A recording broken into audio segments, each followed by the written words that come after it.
Hey, hello everyone. Welcome to another episode of speaking to some of the best global marketing leaders.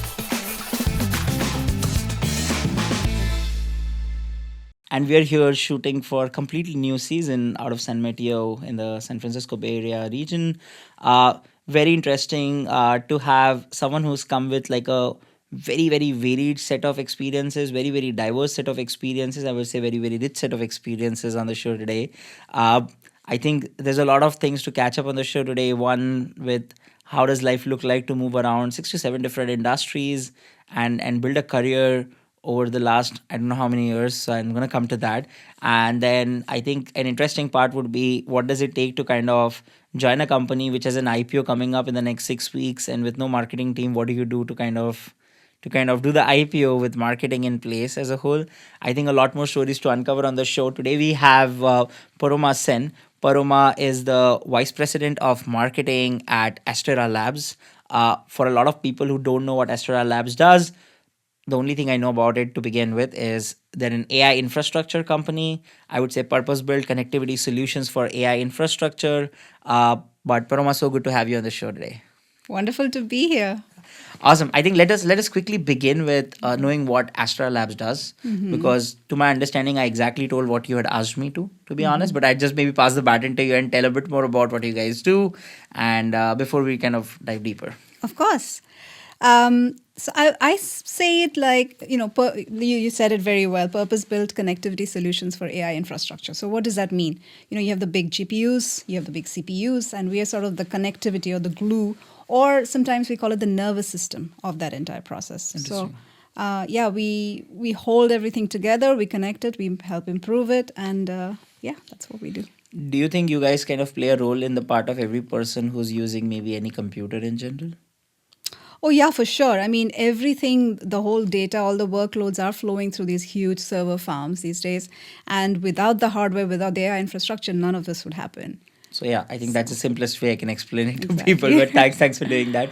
I think Parama, the way we usually structure the conversation on the show is we start with like a personal part of your life, we start with the professional part of your life, we move into the AI part of your life, and then probably towards the end we have like a fun section where we will come in sometime.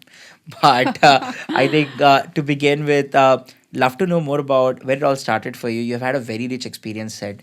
You started in semiconductors and are full circle 6 industries down the line back again in semiconductors, so life comes a full circle for you. But we'd love to know where you hail from. Did you plan to come in marketing? How do you land in marketing? I think most of the people I asked to, they say they accidentally landed in marketing and then they loved it. But love to know everything about it. So over to you. Sure, Kishan. Okay, so that's a big charter. Let's see if I can do this justice. Yes. Um, I have, from an education standpoint, right, a bachelor's and a master's degree in engineering. But by the time I got done with my master's degree in engineering, I was like, if I have to write one more line of C++ code, I will either end up, doing something bad to myself or somebody else. So I should not do that. So I went and did the next best thing that a student at that time could do, who didn't have a lot of money and who didn't have a lot of, let's say, guardian angels. I went and got an MA in advertising. Wow. In the same school. So engineering to MA, you said. Exactly. And Wow. then I was That's a at the rare end of it, I combination, was yeah. like, I have advertising, I have engineering. What do I do with this? Yeah. But thankfully, I got a job doing product marketing for National Semiconductor, which was, doing marketing for a tech company, so seemed to be a good balance. And thank goodness, I really enjoyed it. Wow. Because if I hadn't, I would probably still be in school doing some masters, trying to find my life. So I worked with National Semiconductor for 5 years doing product marketing, couple different groups, learned a lot of the ropes along that way. But by the end of that stint, I realized that I want to work for a company that focuses on innovation and top line, and not a conventional semiconductor company that focuses on bottom line, cost cutting, and operations. So I did what I could do, which is I moved up the chain. Did software licensing for a while with Dolby Labs, did nonprofits for a while, did digital e-commerce, startups, and then finally got to SAP, which is enterprise software, and I really enjoyed that. But I also enjoyed the path, uncertain though as it was. I learned a lot of performance and digital marketing along the way. How long did you spend at SAP? At SAP, I was there for a total of 7 years, Oh, but across 4 groups. So I went from like senior manager to director, senior director to VP in those 7 years. Again, learned a lot. Completely different industry. I think we were chatting earlier, and you said that too. But yeah, and then towards the end of that stint, when Astral Labs reached out, I was like, initially, I left semiconductors for a reason. Do I want to go back? But the opportunity was so unique, Kishan. That intersection of AI, infrastructure, the opportunity to paint on a completely blank canvas. For me as a marketer, I was like, how am I going to get an experience which promises me that I'm going to be able to stitch all the different parts of my previous lives before me and create something absolutely new and unique and memorable. And you have an interesting stint. Forget the industries and companies, but if I were to put it this way, joined in a large company, went into everything that a large company doesn't have, which is your startups, e-commerce and digital, and software licensing, and everything that you can do that usually people don't plan to. Right. Eventually landed up into a larger company, and now you have so rich set of experiences that you can now take a smaller company to be a large company, and that's what you're doing at Astra. So I just take from there about the richness of the experiences. Nice. I might just steal that line because you've said it so well. I love the fact I was just saying around large company, small company, and then it kind of all comes in together. But no, thanks for sharing this. Probably you'd love to start in over there with your experience in the transition from the digital e-commerce side of the world to startup side of the world, and from there to SAP, right? How has the fundamental shift been to like a small company to a large company setup? I'd love to understand, and maybe while I have some experience of doing that, but maybe you can dive in well. How do that experience set that you get from the hustle you're doing in smaller companies kind of compound it for you? Because see, 7 years into 4 hierarchy climbs in a way, right? It's not that easy. It's not that common as well for a lot of people in the same company. So you keep on doing, especially in a company like of that size, right? Could you kind of help in on what did the set of experiences in the previous hustle roles in a way kind of bring in over here, and how did that compound? Sure. I think for me, it started early on realizing that I have one pretty big weakness, which is I get bored after every 2 years. Nice. Right? So knowing that, I had to plan around that, because otherwise, every year I'm going to be searching, right? So even when I was part of a big company, I moved groups. So every 2 years. So none of my 4 climbs has been through promotion. It's been through interviewing with a different group, proving that I can do that job, taking that job, and then moving to the next level. So that's how I moved. But also that learning helped me get 360 degrees experience in marketing throughout my career, right? Started with product, but got the digital experience, got brand marketing experience, field marketing experience, all of that, and across 6 industries. So, staying hungry, staying foolish, I know that's a cliche, but if I didn't have that desire to learn, I would be getting bored.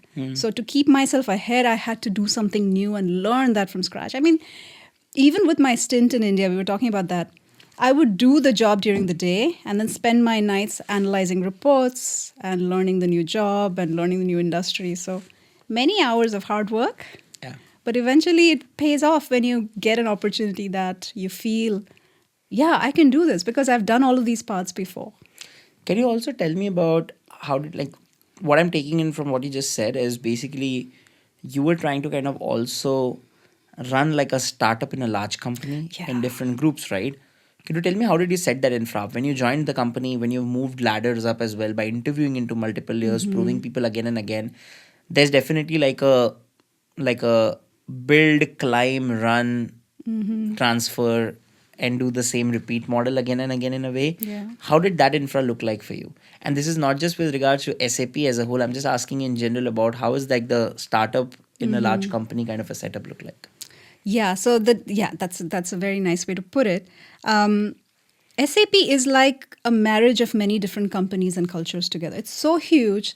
At the time, I think there were 100,000 people across the world. And I joined in SAP Delhi, Gurgaon. Later, I came back to the US with SAP. But every unit is like a different company. So I started doing industry marketing in India, learned about the solutions of our customers. And by the time I came here, I could see myself pretty much having turn that curve with expertise in that knowledge domain. So I came back here then with a director role in the customer experience segment. So that was more of a vertically deep role, whereas the previous one was broad across industries. Again, learned. And then after 2 years, moved to a different org. So yes, because there are so many groups within and internal jobs get posted and you do have a network, but you have to still go through the interview process. There are things that you can make work for you because you have that latent knowledge of the systems. Right. And you can pitch yourself in that way for the new role while being able to take advantage of the skills and knowledge that you've already built. So it's sort of like building on what you have, but there are certain things that you're adding with each experience, of course, right? Could you also share across, and why I'm asking you this, I'm actually kind of jumping in 3 steps ahead and asking you because I wanted to ask this question later. I want to kind of pull in up and I can ask you this now. How do you choose teams now? How do you hire teams now? Because now it's become an interesting part because a lot of people will be watching this are budding leaders of sorts or who are current leaders in a way. And especially now, there is one part of passion about marketing. There's one part of passion about the product. There's another part of upskilling. Right. And there's a third underrated part of onboarding people in a company, which is like, I think even we do it wrong in a way. And I know we do it wrong. We're still trying to find the right answer. The last person I had on the show clearly said she works in a large multinational company. She said clearly that we suck at it in a way. So I just want to kind of understand about 3 parts. How do you choose the right people for a job, given all the experiences now you've had and given what you just said in the last answer? Second part is the onboarding part and third part is the upskilling part. How do you kind of get them to do right. Anybody who's done 20 years in an industry role, you've made mistakes, right? Yeah. So first thing is acknowledge. I mean, I've made mistakes in hiring, at least 2 big mistakes in my career that I remember. So learning from that, not doing that again is step number 1. At Astera Labs, we have a very strong and very, very good recruiting team. So they are very good partners. Thankfully, they give us a great bank of people each time. But then in selecting people, the final person, let's say, there's a couple of things that I've learned to always do. One is, of course, beyond the functional competence and the functional expertise, being able to prove that they've done this job, they've done it well, has to be an excitement for AI. The category of AI. There are people that believe it's still hype. They might not be the right people. But the people who are using it, who are reading articles about it, who are talking to people about it, who are just excited because of the enormous potential that this industry gives us. That's number 1. Excitement to be at a growth company. Because even after we've gone IPO, our stock has climbed, and then it's because of the hard work of everybody in that organization. I mean, the leaders, they never stop. No matter where they are, they're constantly going. And it's just so inspiring to see them that the rest of the company just does their own thing and we do it as fast as possible, as well as possible. And then number 3 is count on your peers to give you a more fuller 360-degree view of a person than you can ever deliver yourself. You can't do it. You'll always have your biases. You'll always see one particular part of a person. But to get that full view, you have to have a good panel of interviewers. And this is one of the things I have learned by making mistakes. Interesting. So I make sure to get a good rounded view from people I trust. And then, of course, Kishan, you asked me about onboarding and upskilling, right? During the onboarding time, I think it's very important to have people feel the right experience at Astera. Right. It can be overwhelming because we're going at such a fast pace. It feels like everything's coming at you. So at that time, it's important as a manager to stay very close to the person, to walk them through, handhold them for a period of, I would like to say, 3 to 6 months. You'd imagine it'd be shorter for a more senior person, but actually it's still that much time that needs to be spent. And then upskilling is something that's very important because we are growing. So you cannot hire a particular person at a level and not think of growth. Right. The growth has to be inbuilt. It has to be that hunger has to be there in each of us, regardless of level, regardless of job. So everybody must be looking to learn new things and deliver more, even as their teams grow. Right. So it's an inherent part of our culture. It's an inherent part of our values, and I like to think that we live to it every day. We have to. We have to. And can you also tell about the upskilling part? Yeah, that's what I was talking about. The upskilling is the development plans that we each Okay. create, For and the each person, learning the for growth part each that you're speaking about. person. Okay, Yeah, got yeah, it. yeah. Very cool. I think nice. You actually mentioned about the IPO. So let me Yeah. actually jump onto that now. Okay. Next one. You said you joined in the company Astra Labs almost 1 year, 2 months now. 1 year, 10 months. 1 year, 10 months Yeah. almost. So let's say a couple of years broadly. Mhm. You joined in the company, and the company is planning an IPO in like 6 weeks. Right. And that's your first project. One, how does that look like? I mean, what were the first thoughts when you joined in? And second, love to understand what goes through in taking a company public, and how does life change after that. Mm. Okay. And from a marketing angle, I think it does change quite to an extent. Mm-hmm. I mean, I wouldn't say it changes. I would just say that you're now more conscious about things in a way, right? So, and your stock has done well. So I can ask you this part on saying, what's the story of marketing into IPO, Right. and how's life change after that? Okay. Okay, so let me talk about the IPO first. I know it's a long story, so story time. So I would say that. Sure. Um, the IPO was on March 20th, 2024, right? I joined the It was a good company. IPO. It was, I will tell you about the IPO. Yeah. It was so exciting. Oh my God. I joined on January 29th. And at the time, there were two people doing marketing tasks, but it was not a structured team, right? So that's why I was brought on board to execute on NASDAQ, for 6 weeks, and then create the team and set up the infrastructure and get the strategy going for the remaining 3 quarters. So the IPO was 6 weeks long program with NASDAQ with 9 work streams, and I had to pull like people I didn't know because the company was new to me. Yeah. The products were new, the people were new, like everything was new, and trying to execute and call in favors from people that didn't know me any darn thing, right? It was very interesting. And then the last 36 hours, flying to New York, executing the IPO and coming back was purely caffeine and adrenaline. Because I know I was too nervous to eat, too nervous to sleep. But thankfully, everything went off very, very smoothly. And Kishan, you won't believe this. On the morning of the IPO, right, we were planning to debut at $36. And we're standing next to the guy with the big TV where you see the inventory of stock. And boom, the thing goes off and we debut at $52. And then I see it climb, and I'm like, oh my God, what's happening? So you're there trying to soak in all the energy, and it was an amazing experience. At that moment, what does a marketer in you think? At that moment, there is no thinking going on. I'm just absorbing the information. I'm just like soaking it all in, right? Like processing to be done later. Wow. Very cool. And Yeah. and could you also tell me about? I mean, if I were to kind of ask you this question, forget Astra Labs for a while.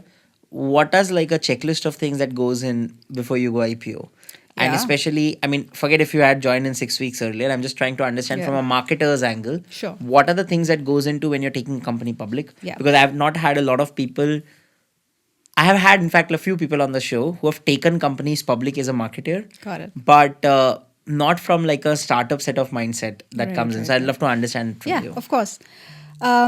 So of course, before the marketing starts, marketing work starts, there's a lot of work done by legal on SEC Yes. filings and 8Ks and all of the stuff that they have to do to file the right paperwork and disclose the right sets of content to the right kinds of Right. people.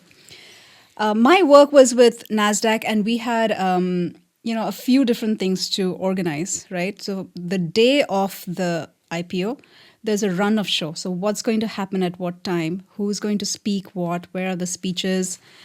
Who's going to attend? What kind of photography? What kind of catering? What are the words that's going to appear on the NASDAQ tower? The creatives for that, the videos. The press. The press is a different part of it. Which specific spots do we want to pick for a CNBC show or with a variety of news media organizations? Who's going to say what?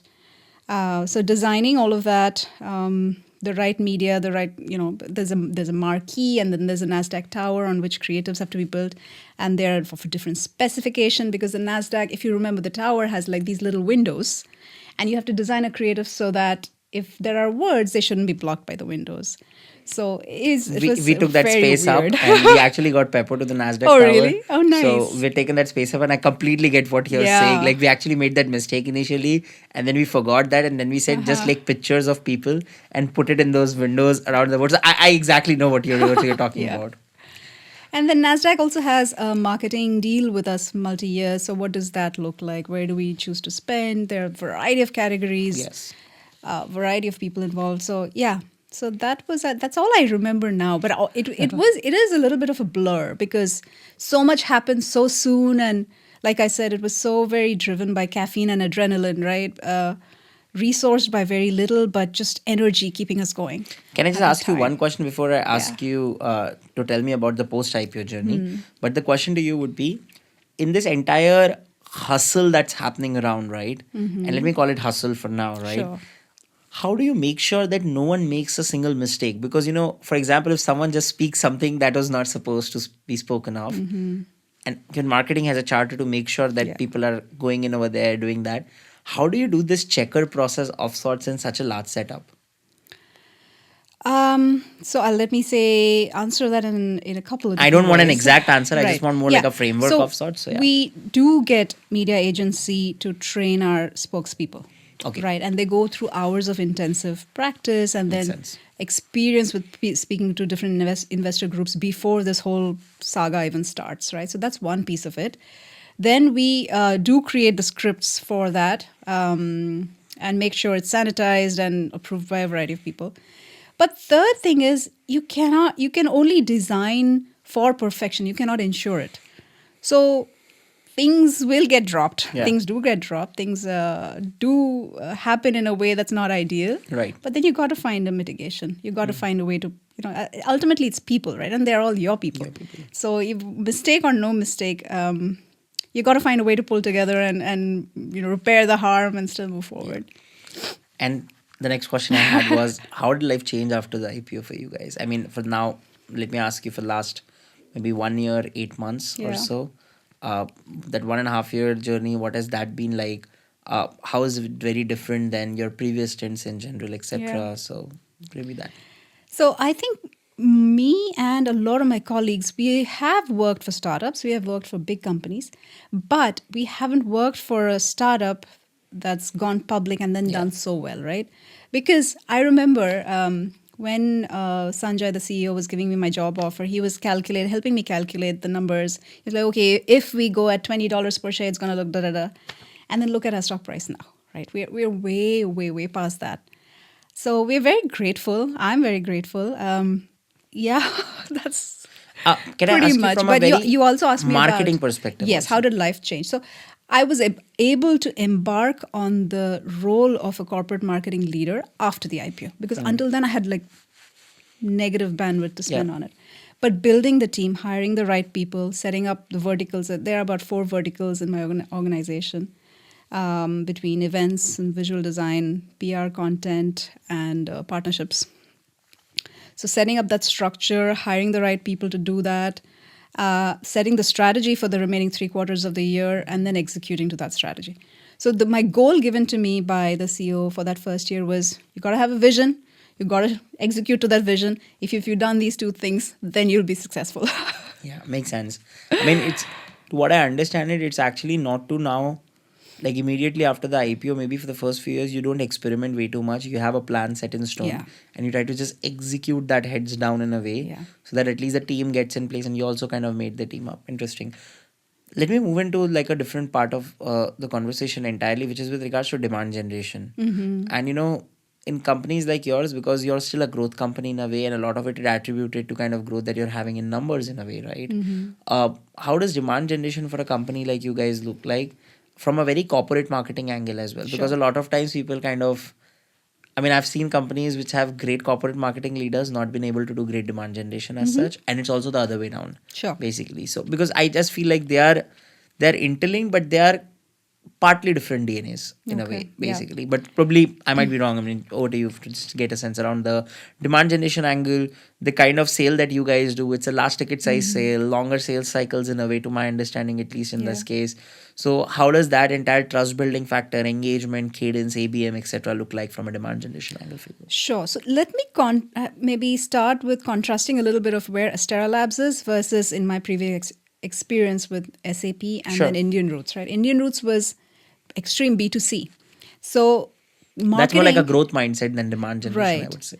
But marketing had a huge role to play in sales Yes. because the website was creating sales. We were responsible for the website. So the performance marketing dollars that you would put in actually translated to revenue. So Revenue. you had a direct share of that. Yeah. Versus SAP, where we did demand generation online and through our events and things like that, because while it was B2B, it was also long tail. So Yeah. lots of smaller customers, and you need that digital outreach to gather them up and actually harness them in its demand. Right. Versus Astera Labs, which is B2B, but large deals, and let's say 20 to 30 total number of customers in the world who we could sell to. Right. And sales organization knows all of them. So they are very plugged into the customers. They're meeting them regularly. They understand the opportunity space. So marketing's role in demand generation is a lot more muted in this context versus some of the other ones I mentioned. So for us, marketing is predominantly creating those touch points to enable sales to do their job. It's more sales enablement in a way. Absolutely. Sales enablement, creating those events and other touch points, and then building brand. So we generate pull through, right? More than push marketing. Yeah. Let me come to that, the brand part of things, right, for you. Because it's a very dedicated set of audiences that you're trying to build a brand for. Probably a lot of people might not even know what Astera Labs Yeah. does until you went public in a way. And if they don't know about you still, Right. it's very difficult for people to discover you, right? Yeah. How are you plugging in the discovery angle for companies for you? And that is in both ways I'm asking. One is for the public in general, because of course you're a public company now. There's a big angle of retail investors that come in Yeah, over there. yeah. And the other part is about you discovering from a customer angle as well. How are you plugging that and what does that look like right now? Sure. So one of the first things that we put together after I joined was the 7 audience framework. Because learning about Astera after joining and after the IPO had done, we realized we were speaking to 7 audiences, not just one. It's customers, it's partners, it's investors, press, analysts, current employees, and future employees. So a lot of times we will write a specific message, but we'll fine tune it based on the top 2 or 3 audiences for that particular tactic Yeah. that we pick, right? How do we speak to all of these? We do digital campaigns. We are very strong on social media. On LinkedIn, we if the industry benchmark for B2B is around 3.5%, our engagement rates are typically 7.5%. Very cool. So we've our CEO believes in it, and we've constantly invested in it from day one, and keep up that rate of engaging our audience. That is So- from the brand side, or do you do Brand it from the leader's side? No, we're just doing brand these days, but we have plans to expand to that. Media side as We well. just need more resource. Yeah, I get always a problem. So. But you did mention ABMs, and ABMs is something that we do. It's actually a methodology that we brought over from the SaaS kind of industry into yeah. semiconductors. It's not typical of the semiconductor industry to do ABMs, but we've started doing it last year, and then it's been successful. So we're continuing it and growing it. Yeah. Got it. And can you also tell me about this entire part of discovery for you, right? Yeah. Because while the EBM campaigns and the demand generation part of it looks like you said, what are you doing with regards to digital discovery right now? Because for you, see, what has happened is the way consumer journeys are working in. And when Right. I say consumer journeys, imagine your customer journeys as such. Yeah. They might not want to know about you in the first query they search, but there's always a consideration part of the query where people might be plugged in. In case any of your existing customers are trying to find something on the internet, you would want to be the one who's kind of telling them that in a Right. way, right? Of course, there's a part of traditional SEO kind of a thing that was happening, which comes to the top of the funnel in a way. But now with AI search coming up, GEO coming up, I mean, we are seeing like a few primary research that we were doing at Pepper. We've seen like a lot of people kind of have a very multi browser setup. Like you go to Google, you search something, then you come to a chat GPT, you ask it something, you go back to Google, you do it. So your funnel is not tracked in the same way it was earlier. So Yeah. probably there is no top of the funnel now. It's more like Right. a invisible funnel of sorts in a way. My question to you again is, how are you setting this discovery part up? Yeah. And this might not be to fresh new customers always, this might also be to existing customer, you keep up with them in a way, etc. How does that look like for you today? And I know it's a difficult time because it's still a Things are black box changing. of sorts that people are trying to struggle with, but what do you think of it? So we have invested in SEO in the past, and our all the blogs that we write and all the content that we generate, content marketing wise, are with best principles of SEO in mind. But realizing that the industry is shifting and starting to think about GEO and how does GEO compare with SEO, where are its strengths, what should we be doing similarly as before, and what should we be doing differently. We have a task force now set up within the marketing team that looks into GEO, makes best practices, and then we review that every month or so with the, what are the steps that we need to take now. We didn't have a Wikipedia page for the longest time, so we're trying to get that set up. And that has its own rules and things like that. And then ensuring that each of the engines comes up with something, when people search in our categories, something that we feel meaningful enough. Right. And taking the right steps to ensure that they're coming up with the right kind of content. Yeah, so that's for SEO and GEO. Remaining, we do some digital campaigns for the investor audience. Our IR team in investor relations is very strong. So they do a variety of things to engage them and answer questions and, bust myths and all sorts of things. So going forward, I see the two teams collaborating more to do more for that audience. Very cool. And let me come to the big elephant in the room, right? You're an AI company in a way. Yeah. In a way, what you are an AI company of sorts. So, let me ask you, what does AI in marketing for you look like?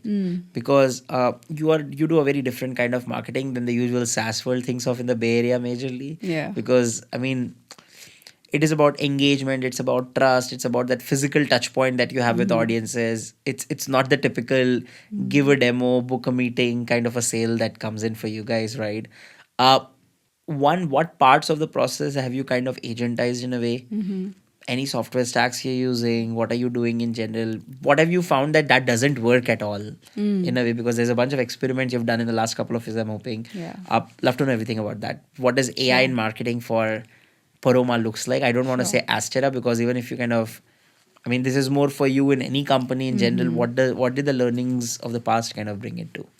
Got it. Let me start by saying that what we are prioritizing in terms of how we show up has changed between last year and this year. And I'm going to answer for Astera first and then come to the Sure. second part.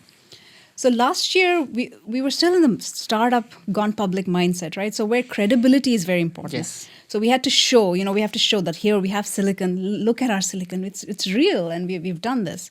Now it's not as important because we have this history of delivering to customer demands, which is, what our stock price is showing, the revenue and so forth. So that's changed. From credibility, we've gone to, okay, now we are established. We are a growth company. We are no longer the startup. We are no longer talking about garage and co-founders. We're talking about, okay, now we have this huge office space and we have this huge forecast in front of us and we are delivering, and the story has changed, right? So now coming to AI, we use a variety of AI tools in our marketing, right? Of course, we do use the chat GPTs of the world, content. The sales team even does things like, okay, humanize this. So they'll write an email invite and so on and so forth. Remove the M dashes. Right. Kind of thing. I use Meta AI for a lot of image generation, creative image generation. Llama, for you example. mean, right? Yeah, The Llama exactly. models. For example, data center. When we launched the Scorpio chip, we did a post with a data center with scorpions in it. It's not real, of course, Yeah, of but course. but is it clutter breaking? Yes. Is it attention getting? Yes. Does it get the point across? Yes. Job done, right? Yeah, that's what you want. But you need a human there to make sure it's okay, right? You cannot completely leave it to the tool and then expect it to come up with the best job. So I hire people now. I will only hire people that are open to embracing AI in their own work, and they don't feel defensive that AI is going to take their job away. They have learned to incorporate it, embrace it, and add it to their skills. Makes So sense. that's very important. Interesting. And any parts of the workflow automations that you've used using AI? I mean, of course, content Yeah. generation is one part of it, Yeah. but any other places you've seen that play up like a big role? So we have a central team that looks into all the AI tools, and they are suggesting a suite of tools almost that is now internally in terms of firewalled, in terms of making sure our critical data doesn't get out Right. for training outside models. So they've sort of firewalled it. But it's helping everybody with their workflows from engineering to legal to corporate development, corporate marketing, products, all the teams. Really, yeah. Got it. No, I think this has been super helpful. Thanks for the intense one. I think I've got a quite a sense about the mindset that you guys work in, and that's really appreciating and appreciate the same. Uh, Probably I'd come to the last part of the conversation, which I love the most, which is more like a rapid fire round of sorts, Okay. where it's more about Paroma as a person again. So we kind of come Okay. the circle back in. Set of 5 to 7 questions that we ask you. You get 5 seconds to answer. Whatever's on the top of the mind, just speak it up. So I think Okay. we'll go that on the count of three, two, and one. First question to you would be, if you get like one job to switch with within Astrada, and that's not marketing, what would that be? Oh my God, I couldn't think of doing anything other than marketing. But if you get a chance, for example. Um, no, I was going to say HR, but I don't think so. Mind well the HR. No, I would stay with marketing. I'm sorry, So- Kishan. Okay, Not following the rules. If I were to put it this way, if not Astrada, and if not in marketing in your career, Okay. what you would be in an alternate career? Yes, I would love to do improv. I wow. love yes, I love stand-up comedy and improv. I love doing that. I used to take classes. I stopped, but yeah, why Very not? cool. Yeah. Best place to kind of do a vacation. Any beach place like Koh Samui in Thailand, maybe. Yeah. Nice. A beach person that we're on. 3 tabs that are open on your laptop always. My Gmail, Astra Labs stock, and MLS listings because I'm looking for a house to buy. Nice. Very cool. If there's the first person on the show, we'll give that answer. Okay, good. Nice. Nice. Fourth part would be, if you were to kind of just recommend on like one skill that you have a complete no-go on in a person, like when you're choosing people, that's one thing that you definitely, if that person has that, you're definitely a no-go. Like for me, that's for someone telling any lies. Okay. Like if someone just kind of bluffed me for anything, Yes. may that person be whatever grade they are, I wouldn't work with them in a way. What would that look like for you? I think for me, it's not having a north compass, not having that one thing that everything else fades away for, right? Whoever you are, whatever job you're doing, you must have that one thing that you know that, okay, customer first, that's my North Star. I'm going to prioritize Right. everything in my life around that. Makes sense. Or it's something else depending on your role. But if they don't have that, then I feel that they can swing any which way, Makes with the sense. winds. And then it makes me feel that, yeah, Yeah, makes sense. not very Next one trustworthy. for you would be, tell me a humble brag. You cannot say I've taken a company public in IPO in 6 weeks. So any humble brag. I've worked across continents, multiple industries, some more successful, some less, but I've survived and thrived, and I'm here to tell the tale. So I think that's all. That's nice of a humble brag. Very cool.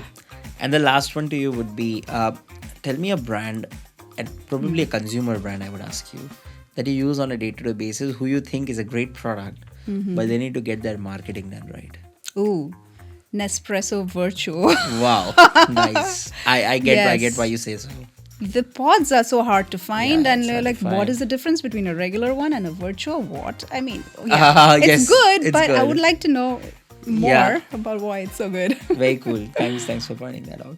No, I think Paroma, this has been absolutely a very good session. Thank you so much for doing this. Fantastic one. I think we learned a lot about a lot of stories that usually you don't get to hear from everyone in general. You you need someone who comes in with that set of experiences, that deep experiences to kind of speak about. So thank you so much for doing this. Thank you so much for having me, Kishan. This was a blast. I had so much fun. Thank you so much, and we'll catch you soon. Thank you. Thank you.